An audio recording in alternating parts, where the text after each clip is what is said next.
Ladies and gentlemen, welcome to the national debates here at the Debate Circle.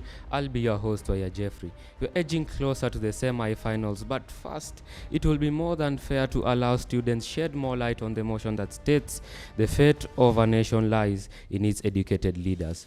Proposing this motion, we have Matuga Girls High School, while opposing this motion, we have St. Bakhita Siakago Girls. All the best to the two teams. First speaker team proposition, we have 3 minutes. The destiny of every nation lies on the educated leaders. This is Yusra Nyamvula from the Pearl of Coast Region, Matuga Girls High School, ready to propose the motion that states, fate of a nation lies on its educated leaders. Based on the online Oxford Dictionary, fate of a nation means to the supposed prosperity or the failure of a country to meet the citizens' expectations. Fate is destiny. A leader is a person who leads or commands a group or a country. Educated means resulting or having a good education. First things first. Educated leaders have needed knowledge to tackle security issues. Without educated leaders, nations may struggle to navigate complex security issues.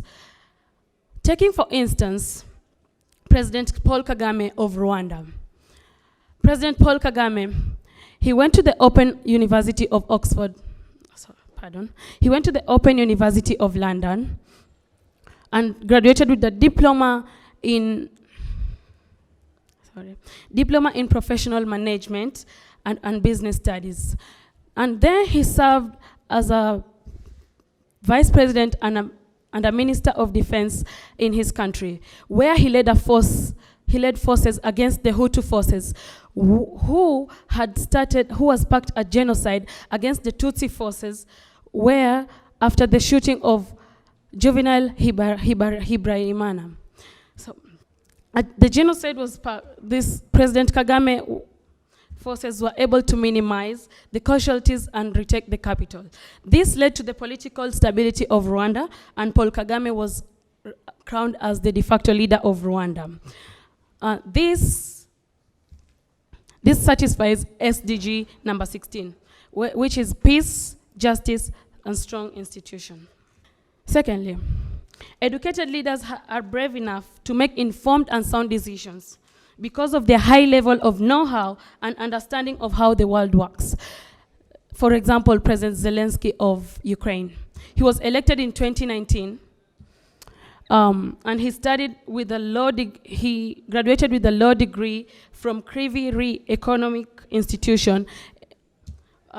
Then, in 2019, where he was elected, there was a war in 2014 against the Russia-Ukraine, where the Russian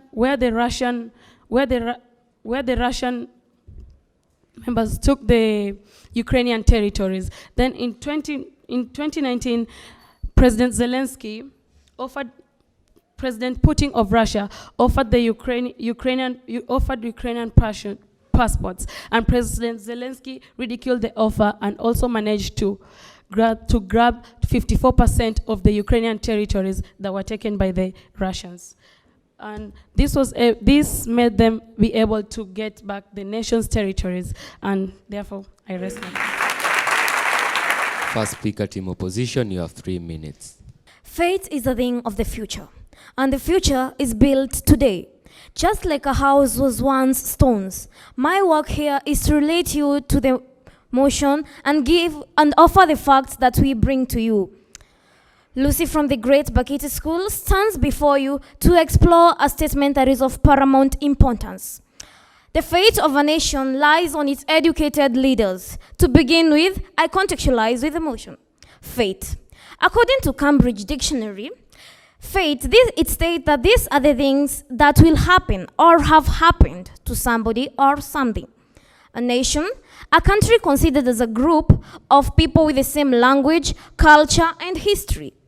Ideas, these are ideas or qualities and problems to be existed or to be found. Educated leaders, these are leaders with the quality education and skills to lead a group of people. In all educated leaders, I see success. But success does not only come from education, but from other quality factors, which I, Lucy, will narrow down them unto you. According to http.archive.ipu.org, Interparliamentary Union. In Interparliamentary Union, a branch in democratic systems, we see citizen engagement as a crucial tool for the functioning of the representative government. Through voting in the elections, citizens have the power to elect leaders who will shape for the national policies and direction. High levels of citizen participation leads to a more accountable government and sustainable government, as leaders are more likely to be responsible to the needs and aspirations of the people. And so, we all know that for our future to be bright, we need to be at peace and collaborate. That brings me to my point. According to SDG 16, peace, justice, and strong institutions, as my fellow proposer once used it, but I guess you didn't use it well. Let me narrow it down to you. Peace, justice, and strong institutions. These are some of the factors that lead to success. We all know that for peace and justice and strong institutions and for sustainable development does not only come from an educated leader himself or herself, it is with the collaboration of the educated leader plus the citizen engagement plus the civil society that will lead to a more sustainable development future. We all acknowledge that educated leaders to stand and guide citizens, it depends on who the mwananchi, or in other terms, wanjiko, may choose to lead. You might be educated, but without the quality skills, you lack the opportunity. And as they say, opportunity comes once in the lifetime, so grab it before it flies away. According to news24.com, however, it's good to understand and acknowledge that education alone is not a guarantee of ethical leadership, integrity, humility, and genuine commitment to public service. Merely having a formal education ain't enough. Leaders must continuously identify the contribution of citizen engagement, including their actions, and learn from diverse sources to get a better experience. As they say, experience is the best teacher. Thank you. Second speaker team, proposition, you have 3 minutes. To all who know, gratitude. To all who don't, be informed. Who is a leader? A leader is a person who knows the way. They lead the way. Where there's no way, they make a way. And after making a way, they leave a trail. So, if I may ask, how is this leader supposed to know the way if they don't have education, they don't have knowledge on the way? How are they supposed to make the way if they don't have education and knowledge on how to make the way? I'm Coletta Kokonya from the Pals of Coast Region, Matuga Girls, and I'm here to propose the motion, Fate of a Nation Lies on Its Educated Leaders. I like one of Lucy's statements. When you look at educated leaders, what do you see? You see success. I see the same thing. I'll start by saying, when we have educated leaders, they understand the value of social amenities in the society. For example, healthcare. I'll talk about Barack Obama, the former president of the United States of America. What did he do? He signed America into affordable healthcare, which helped the country improve its healthcare greatly. Right now, America is one of the countries where when you need something like a health problem, it's either India or America. Because of Obama's, this is what these educated leaders are doing. They're seeing into the future. Another point is that these educated leaders, they see the value of education. If I may ask you right now, why are we struggling to get all our young ones educated? If education is of no value, why don't we just let them go out there and be leaders? Why is it that in Kenya, you have to have some form of education for you to vie for any seat? Why is it like that? It's because these leaders see the value of education. For example, I don't even have to go far. Just right here in Africa, East Africa, our neighbor, Tanzania. The former president of Tanzania, His late Excellency Magufuli. He was a graduate from the University of Dar es Salaam. He had a bachelor in science education, a degree majoring in chemistry and math. What did he do? He made sure that during his leadership, all school-aged children, regardless of their background, had to be enrolled in school fees free. Education is that important that the nation is able, like it is willing to sacrifice its funds to make sure that people are educated. And then, after he did this, within the first year of implementation, which was 2016, we had 1.8 million enrollments in Standard 1. These leaders see the value of education. Education is helping them to make good decisions. That's why they're trying to implement it. When we look at all these great nations, they have great leaders, educated leaders. I don't even have to continue convincing you because I know you know the value of education. Yourself, you're in school, opposing team. You're trying to get education. I rest my case. Second speaker, team opposition, you have 3 minutes. I'll start by offering a rebuttal to the first speaker. You said that the first president that you mentioned, you said that he led a force, meaning that it was the citizens plus the leader. Or don't you see? And besides, you haven't even given us the citations from where your information is coming from. Oh, maybe your sources of information are from tomato sauce, because who knows? Anyways, education is good, which is why we all pursue it. But it shouldn't be the only yardstick to judge an electoral candidate, nor should it be the only way to exclude candidates. You see, voters are intelligent. They can see who will make a good or a bad leader, irrespective of the education. Dear audience, it is time for fundamental review of the law to determine what educational qualifications, if any, are appropriate for political leaders, from the members of County Assembly to the president. Let's contextualize in Kenya, and allow me to narrow down to Johnson Sakaja. He had been approved to stand by the IEBC during the general elections for the gubernatorial seat in Nairobi country, but his opponents claimed that his degree certificate from a Uganda university was not genuine. You see, this furor raised questions about what educational qualifications should be required for Kenyan politicians. Is it a degree? Is it a diploma? Well, but it is not vivid to us that any of these supersede leaders have done anything better or done any better than the less educated in running their counties or constituencies. Now let me get to business. I'm Rispa Mikali from the Bakhita school, and I'm in the negating side of the motion, and I'll dive into my first point, which is societal factors. You see, these factors encompass a wide range of cultural aspects and social aspects that influences development, stability, and the progress of a nation. A way is through political systems.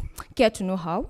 Well, the type of political system adopted by a nation, which is like democracy, autocracy, or dictatorship, can have a profound impact on its fate. On the contrast side, oppressive or unstable political systems can hinder progress and lead to social unrest. I'll dive into China, which will be one of my examples, and I'll talk about autocracy. And I'll talk about the existence of this great man by the name Mao Zedong. You see, his policies were like a mountain range full of high points as well as dangerous low points. But Mao's policies shaped a nation and formed the foundation of the modern China. It is, and for a fact is that modern China cannot be understood without studying this period of history that was in his rule. And according to www.owlkatayon.com, I'll quote one of his favorite sayings, which was, "We think too small like frogs at the bottom of the well, but if we surfaced, we will have an entirely different view." With this maxim in his mind, the number of lives, dreams, and aspires of many were lost because he brought his will down upon the people of China, and this could not be recovered. On to my second point, which is social cohesion.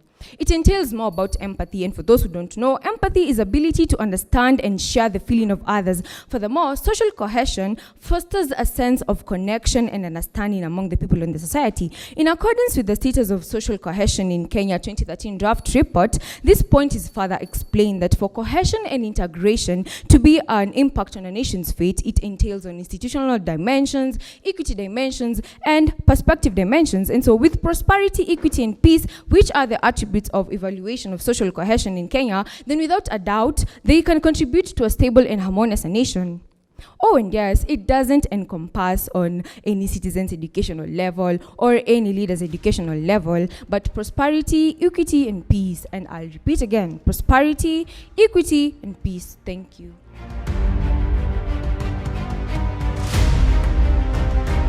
That speaker team proposition, you have 3 minutes. I am a lover. In fact, I'm always a lover. I'm in love with Kenya. I'm in love with my country, my home, my motherland. And I am shocked from the opposing side, like, are we really Kenyans? Because if we were, we would have that tinge of passion for Kenya. We would love Kenya to progress to the high levels. And how will we do this? Through the educated leaders. I am Deborah Karembo, a pal from Matuga Girls High School in the Coast Region, ready to propose the motion that says, fate of a nation lies in the hands of its educated leaders. First, I'd like to rebuttal the rebuttal that was sent to us by the opposing team.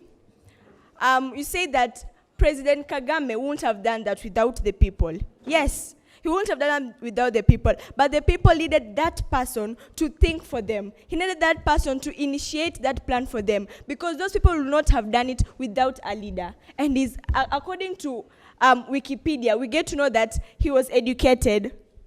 He learned in the Open University of London, where he got a diploma, professional management in business studies. On to my first point. Educated leaders are informed on the value of equality and understand it's completely bizarre to compare people based on their gender, thus promoting gender equity. We have Sauli Niinisto, that's the president of Finland. He studied at the University of Turkey, where he gained a Bachelor of Law, where he has both a degree and a master's.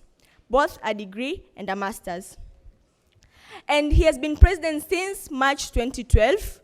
And since he got into power, there's been a decrease in violence against women by requiring all the soldiers in the Finnish Defense Forces to learn about aggression control and violence prevention. Since Finland has universal men conscription, that means that almost all the young men in Finland will be required to complete an education program on violence against women. This is based on SGD, the values 5, which is gender equality, and also quality education.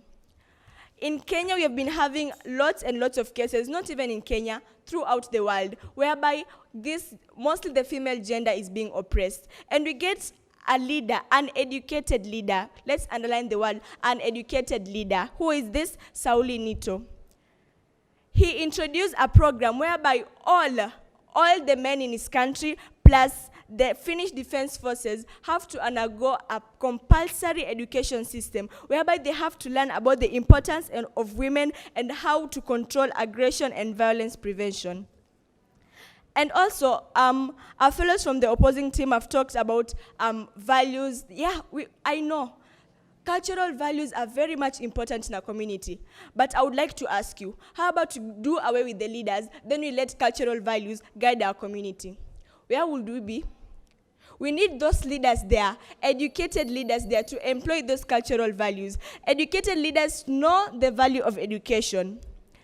I come from the Coast Region, Kwale County. Our former governor, Salim Vuria, has initiated bursaries that have helped a lot of students. I have an example from the Daily Nation, where a student was confessing how much the bursaries we get from the Kwale County, that is Salim Vuria's former governance, has really benefited them. And I myself am a true testimony of this. I have learned through the bursaries, and I know the importance of having an educated leader there to guide us and to lead us and show us the way. So, I don't know. If you guys are really patriotic and you really value Kenya, you will join me to propose this motion that all nations need educated leaders for them to succeed. Thank you. Third speaker, team opposition, you have 3 minutes. Well, a wise man once said, a man without a head is useless. But can this man survive without a body? The motion says that educated leaders are all we need for a brighter future of tomorrow of a nation, which I, Caroline Muki from the Bakhita school, do not agree with this slogan at all. But before I first go into the deep waters, I think I have to treat some people. The second speaker, you were talking about us saying of uneducated leaders, something of sort. It's like you were not listening to what my speakers were saying. They were saying we need educated leaders plus other factors. That's what we are bringing to the table. You were talking of Obama and his education, his achievement in health. But let me ask you something. Did he make those machines? No, he needed somebody else. That's why it's not about educated leaders. It's educated leaders plus other people. Also, we know the value of education, but education ain't everything. Because you won't tell me that a Juakali person who earns, for instance, this guy who made hospital beds for the government, did he need any education for that? Education ain't everything. We also need other factors. For that speaker, you're saying that without the people, you are saying about this person.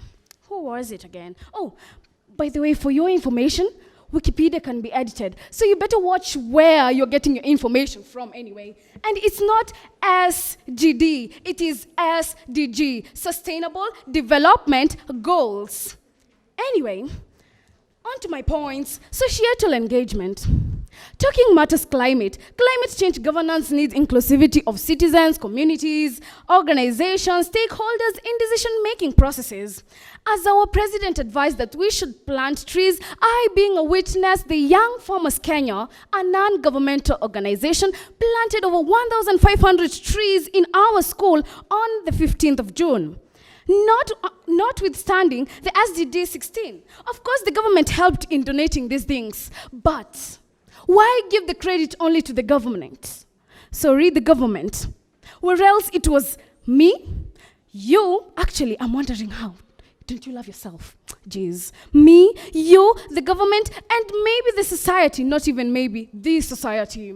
International frameworks. These frameworks are established through treaties, agreements, conventions, or organization. They act as guidelines and are expected to show up somewhere. That somewhere is in the economic impact. They dictate the terms of international commerce and even the quotas. Adherence to these rules can lead to economic growth. And as we all know, the economy is a backbone of a nation. So will you say that this nation was built only by the educated leader? I'm still wondering. And that is why us as the opposers, we are saying that it's not only the educated leader who determine the fate of a nation. It's educated leaders plus other factors like what I've been talking about. Thank you.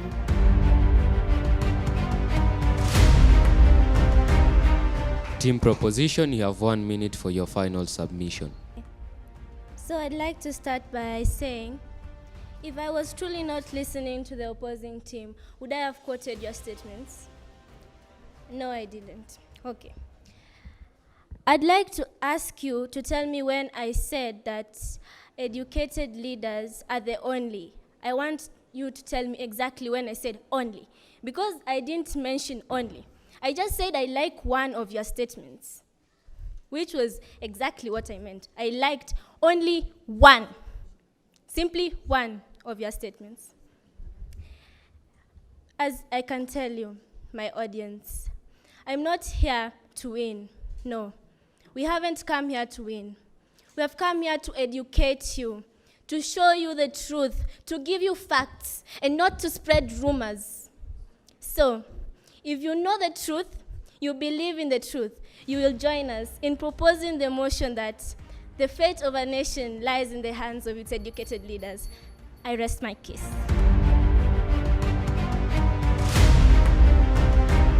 Team Opposition, you have 1 minute for your final submission.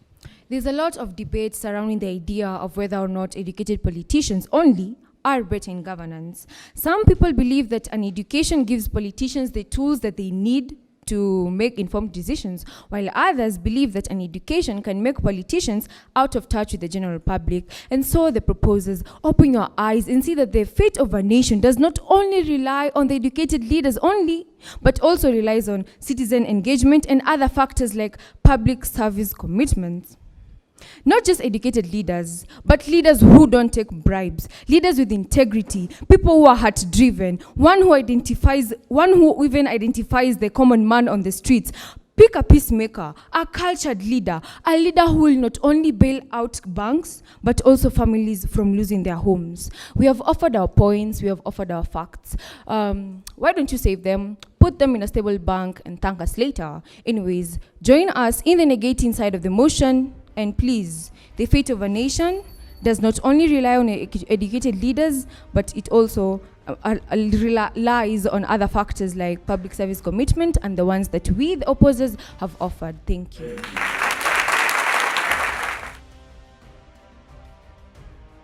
Saint Bakhita, Siakago. I expected examples of countries where the systems have worked very well without having educated leaders. Examples to that effect could have added you a lot of points on mastery of content. At the same time, I expected you guys to give us examples of countries where the leaders are educated and the countries have failed. That was another thing that was really going to give you marks in terms of mastery of content, globally, regionally. And even here in Kenya, you can go down to the counties. In Africa, we have Zimbabwe being one of the best examples under President Robert Mugabe, who at one point was seen as the most learned or the most educated president. So some bit of research. I'm simply saying that I feel that some bit of research should have been done from this side. Matuga girls. Yusra, the next time you feel like that, you pause, you breathe, and you continue. But you'll do very well. Coletta, you're a good speaker. Deborah Karembo, you kept saying, do you love Kenya? This motion was about the fate of a nation, not just Kenya. Okay? So you guys said that what does education actually enable a leader to do? You brought out 3 points. Informed value of equality, I had social amenities, and I had they know the value of education. Let me tell you what else we wanted to hear. That because of a leader being educated, they are able to know or capture value creation opportunities for their citizens, for example, and foster innovation, create a conducive environment for doing business, and you can go on and on and on about what a leader can do. So that the fate of a nation, because you have an educated leader, but you have no jobs, it doesn't really matter whether the leader is educated or not. You understand? So those are some of the things we were looking for. But all the best to both teams.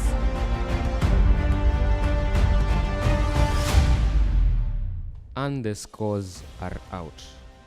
The judges have awarded Matuga girls with 61%. A round of applause for Matuga girls. And the judges have awarded Saint Bakhita with 62%. A round of applause. Therefore, this makes Saint Bakhita girls the winners of this debate. Remember to get more of our content. Follow us on all our social media platforms at The Debate Circle on Instagram, TikTok, Twitter, Facebook, and on Threads. For now, it's goodbye from us.